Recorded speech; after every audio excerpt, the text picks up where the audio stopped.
안녕하세요, 수아입니다. 오늘은 계단읍 북쪽 개울가에 있는 고택을 살펴보러 왔는데요. 예전에 이 집 지붕에 올렸던 기와에서 옹정 8년 4월이라는 명문이 발견됐다고 하는 것을 보면 약 300년 전인 1730년에 이 집이 처음 지어졌을 것으로 예상이 됩니다. 그리고 약 100년 후인 1800년대부터 이조판서를 역임했던 홍옥일과 병조판서를 역임했던 홍승목, 그리고 금산군수로 재직하고 있을 당시에 한일병합조약이 체결되었다는 소식을 접하고 자결한 이러한 홍범식, 일제강점기에 임꺽정이라는 소설을 발표한 벽처 홍명희가 대를 이어서 살던 집이었으나 8.15 해방 이후에 홍명희가 자익운동에 가담했다가 민주독립당을 이끌고 월북하는 바람에 월북자의 집이라 하여 아무도 돌보지 않았다고 하는데요. 1984년 당시는 이 집의 소유자였던 이복기라는 분의 이름을 따서 계산 이복기 가옥이라는 이름으로 국가민속문화재로 지정이 되었다가 1990년도에 증축으로 인한 원형훼손과 소유자 재산권 행사 등의 이유로 국가민속문화재 지정이 해제가 되었다고 합니다. 그 후 이 집이 이러한 홍범식 선생님이 태어난 집터로 알려지면서 충청북도 민속문화재 제14호로 다시 지정이 되었다고 합니다. 우선 이 집을 형성하고 있는 산줄기의 근본을 살펴보면 한남 경북정맥의 근간을 이루고 있는 오대산에서 동쪽으로 갈라진 산줄기가 곡사산을 지나 남쪽으로 영머리를 돌린 후 이리저리 방향을 바꾸면서 행용하는 산줄기가 근본이라고 할 수 있습니다. 그리고 입지를 살펴보면 고가 뒤편에 기봉한 현문은 마치 종을 엎어놓은 것처럼 생겼는데요. 그 형상이 작기는 하지만 반듯함으로 현무로 부족함이 없습니다. 그리고 고가를 중심으로 좌측으로 뻗어내린 산줄기가 있고 우측으로 뻗어내린 산줄기도 있습니다. 즉 용호사를 갖추고 있습니다. 또한 조안을 살펴보면 주변을 높은 산줄기들이 빙 둘러싸고 있는데요. 계산읍이 품에 안길 정도로 상당히 큰 보국이 형성되어 있는 것은 흠이기는 하지만 그런대로 격을 갖추었다 할 수 있습니다. 대문은 여느 양반것처럼 섰을 대문입니다.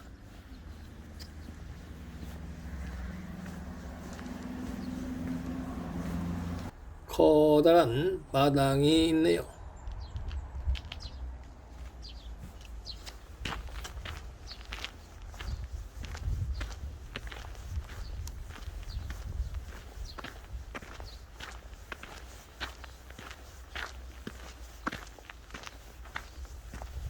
좌측에 있는 건물은 바깥으로 보입니다.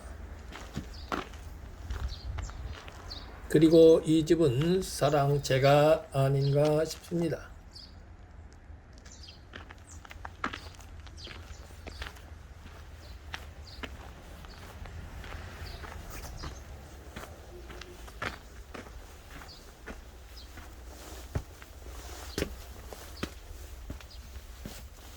사랑채 뒤편에 제법 넓은 공간이 있습니다. 그리고 작은 문이 있는데요. 이 문은 바깥 주인이 안채와 사랑채를 오가는 문이 아닌가 싶습니다.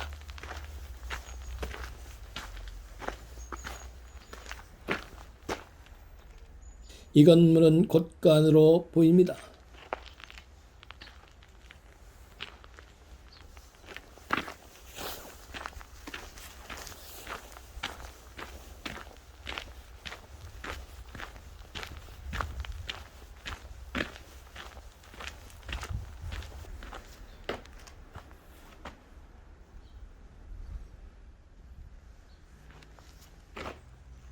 디귿자로 지어져 있는 이 집이 안채로 보이는데요. 가운데 부분의 대청을 그리고 대청 양쪽에 방을 배치하고 그에 딸린 부엌을 따로 두었습니다.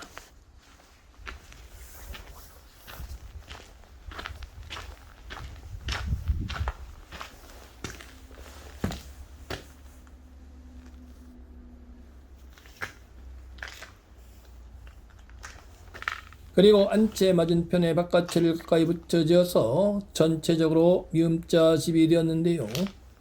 미음자 집은 사방에서 불어오는 바람을 모두 막아주기 때문에 온화하고 따뜻한 집안의 기운이 흩어지지 않는 장점이 있습니다. 그래서 예전에는 풍수지리의 의미에 부합하는 미음자 집을 많이 지었습니다.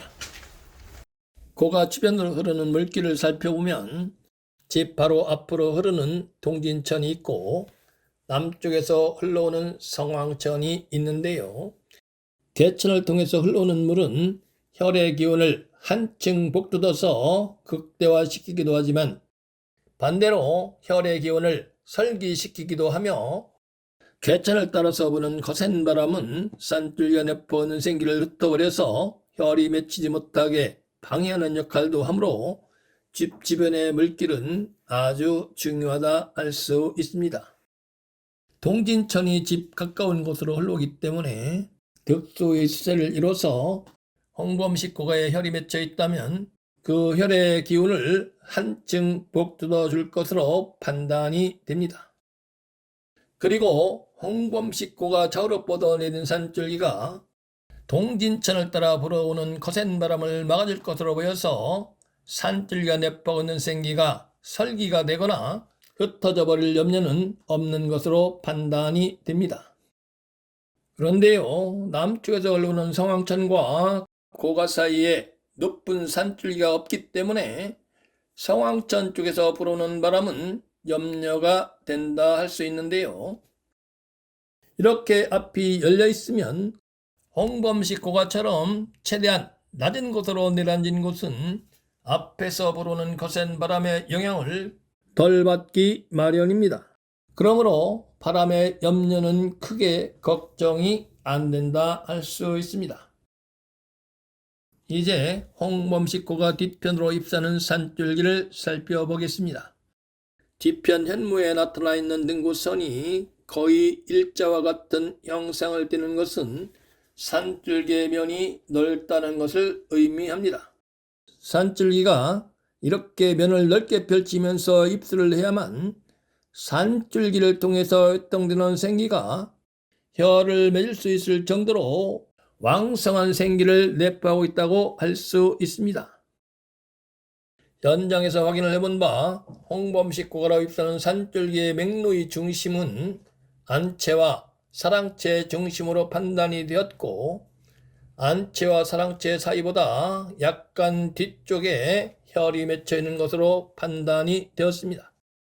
눈이 내렸고 기운이 많이 내려가서 춥기는 합니다만 이와 같은 양택명당을 접하니 마음이 흐뭇합니다.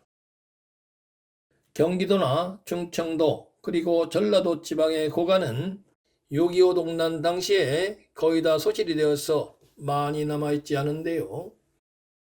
임으로 넘어간 홍명희가 김일성이 집권할 당시에 수상을 지냈기 때문에 홍명희가 태어난 집이 환란 중에도 소실이 되지 않고 보존이 되었을까요? 연유와 어떻든 이런 고가는 우리 민족의 크나큰 문화유산이므로 오랫동안 온전하게 보존이 잘 되었으면 좋겠습니다.